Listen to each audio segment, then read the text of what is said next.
हर हर महादेव दोस्तों, क्या आप जानते हैं कि इस ब्रह्मांड की सबसे बड़ी और खौफनाक भूल क्या है?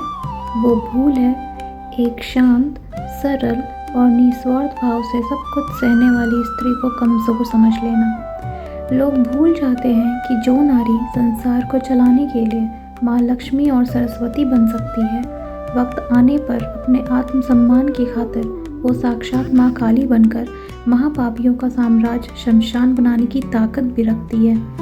आज का यह वीडियो किसी काल्पनिक इंसान या सास बहू के कलेश की कहानी नहीं है। आज हम सीधे सनातन धर्म के उन गुप्त पन्नों को खोलेंगे जहाँ साक्षात शिव पुराण, गरुड़ पुराण और माँ काली का वो महाज्ञान छिपा है जो कलयुग की हर उस बेटी, माँ और बहू के लिए एक ढाल है जो रोज़ बंद कमरों में घुट-घुट कर आंसू बहाती है। अगले 15 मिनट के लिए अपने दिल और दिमाग को पूरी तरह खोल लीजिए, क्योंकि आज आपके भीतर सोई हुई वो महाशक्ति जागने वाली है जिसे सदियों से दबाया गया है। तो आइए सबसे पहले चलते हैं इतिहास के उस गौरवशाली पन्ने पर जिसे हर महिला को अपने कलेजे में लिख लेना चाहिए। बात उस समय की है जब शुंभ और निशुंभ नाम के दो महाशक्तिशाली राक्षसों ने अपने बल और अहंकार के दम पर देवताओं को स्वर्ग से निकाल दिया था। जब उन राक्षसों ने साक्षात जगदम्बा की मर्यादा और उनकी अस्मत पर हाथ डालना चाहा, तो जानते हैं क्या हुआ? माँ दुर्गा के माथे से क्रोध की जो ज्वाला निकली, उसने साक्षात माँ काली का रूप लिया। माँ काली का वो रूप कैसा था? बिखरे हुए काले बाल, बिजली की तरह करकती आंखें, हाथ में नरमुंडों की माला और साक्षात काल को भी कंपा देने वाली हुंकार। माँ काली ने किसी पुरुष देवता की सहायता नहीं मांगी। उन्होंने अकेले ही शुंभ और निशुंभ की करोड़ों की सेना का संहार कर दिया। राक्षसों के सिर काट काट कर उन्होंने मुंड माला पहनी और चंड मुंड का लहू पी गई। यह प्रसंग कलयुग की हर महिला को यह सीख देता है कि जब तुम्हारे आत्मसम्मान, तुम्हारी इज्जत और तुम्हारी अस्मत पर आँच आए तो किसी और रक्षक का इंतज़ार मत करो। यह मत सोचो कि कोई पुरुष आकर तुम्हें बचाएगा। तुम्हारे भीतर साक्षात माँ काली का अंश छिपा है। जब जुल्म अपनी हदें पार कर दे तो ममता की मूरत को छोड़ो और अपने हक के लिए एक संहारक बनना सीखो। अब बात करते हैं गरुड़ पुराण की। बहुत से लोग सोचते हैं कि गरुड़ पुराण सिर्फ मृत्यु के बाद डराने के लिए लिखा गया है। नहीं, गरुड़ पुराण के प्रेत कल्प में साक्षात भगवान विष्णु ने पक्षीराज गरुड़ से कहा है कि इस ब्रह्मांड में नारी साक्षात गृह लक्ष्मी का रूप है। जो पुरुष, जो सास या जो परिवार अपने धन, अपनी ताकत या अपने पद के घमंड में आकर किसी बेबस, लाचार और निस्वार्थ सेवा करने वाली स्त्री को प्रताड़ित करता है, उसे मानसिक और शारीरिक कष्ट देता है या उसकी इज्जत से खिलवाड़ करता है, उसके पुण्यों का खाता उसी सेकंड बंद हो जाता है। उसका किया गया कोई भी दान पुण्य, कोई भी पूजा पाठ, कोई भी व्रत साक्षात ईश्वर स्वीकार नहीं करते। गरुड़ पुराण कहता है कि जब किसी बेबस नारी के आंसू उसके जख्मों से निकलकर ज़मीन को छूते हैं तो वो आंसू नहीं होते, वो उस पापी घर की सुख, शांति, समृद्धि और वंश के पुण्यों को भस्म करने वाला तेजाब होता है। इंसानों का कानून अंधा हो सकता है, मायका मजबूर हो सकता है, लेकिन उस नारायण की लाठी कभी नहीं चूकती जो आज तुम्हें दबा रहे हैं। गरुड़ पुराण के अनुसार कर्मा उन्हें इसी जन्म में, इसी धरती पर नाली का कीड़ा बनाकर तल पाएगा।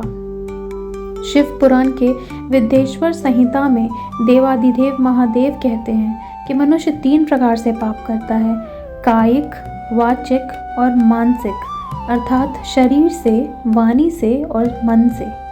मेरी उन बहनों और बहुओं के लिए जो आज रोज़ ससुराल में या समाज में ताने सुनती हैं, शिव पुराण में उनके लिए बहुत बड़ा न्याय लिखा है।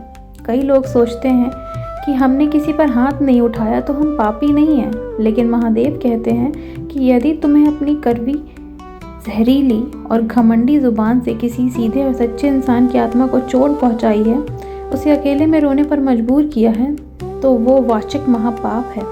महादेव को भोलेनाथ कहा जाता है क्योंकि वे बहुत जल्दी प्रसन्न हो जाते हैं, लेकिन शिव पुराण स्पष्ट कहता है कि जब कोई इंसान किसी असहाय नारी के आत्मसम्मान को कुचलता है तो महादेव का रुद्र रूप जाग जाता है। महादेव की तीसरी आंख का मतलब है कर्मा का वो सर्वोच्च इंसाफ जो पापी के अहंकार को पल भर में राजा से रंक बना देता है। भगवान के यहाँ देर ज़रूर हो सकती है, लेकिन अंधेर कभी नहीं होती। अब सीधे बात करते हैं आज के कलयुग की। गलती तुम्हारी तब नहीं होती जब कोई तुम पर जुल्म करता है। गलती तुम्हारी तब शुरू होती है जब तुम बदनामी के डर से, समाज के खोखले नियमों के डर से या मायके की बेबसी के नाम पर उस जुल्म को चुपचाप सहना शुरू कर देती हो। याद रखो, जब तक तुम सहती रहोगी, सामने वाला कसाईयों का हौसला बढ़ता रहेगा। तुम्हें किसी ने पैर की जूती बनने के लिए पैदा नहीं किया है। तुम किसी के टुकड़े पर नहीं पलती हो। तुम्हारा आत्मसम्मान तुम्हारी सबसे बड़ी पूंजी है। अपनी खुशियों के लिए, अपनी इज्जत के लिए और अपने हक के लिए लड़ना सीखो। अगर आज तुम अपने लिए खड़ी नहीं होगी तो यह समाज कल तुम्हें ही दोषी ठहराएगा। जब तुम पर कोई जुल्म ढाए तो कमरे के कोने में बैठकर रोने की बजाय अपने भीतर के उस काली को याद करना कि तुम्हारे पीछे गरुड़ पुराण का कर्मा और महादेव का त्रिनेत्र खड़ा है, जो हाथ तुम्हारी इज्जत पर डाले। माँ काली बनकर उसकी कलाई मरोड़ना सीखो, ना कहना सीखो, क्योंकि तुम्हारा एक ना बड़े से बड़े पापी के घमंड को धूल में मिला सकता है।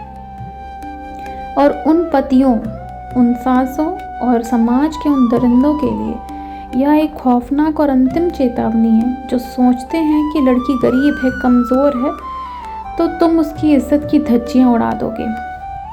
याद रखना, जब कर्मा लौट कर वार करता है तो वो महलों के राजाओं को भी नाली का कीड़ा बना देता है। जो आज दूसरों को तरपा रहे हैं, नियति उन्हें ऐसी बीमारियां और ऐसा सरल रोग और ऐसी कंगाली दे देगी कि वे खुद ही अपने मलमूत्र के बीच सड़ेंगे। वे मौत मांगेंगे, लेकिन कर्मा की लाठी उन्हें मरने भी नहीं देगी। उन्हें तड़प तड़प कर अपने पापों का प्रायश्चित इसी धरती पर करना होगा।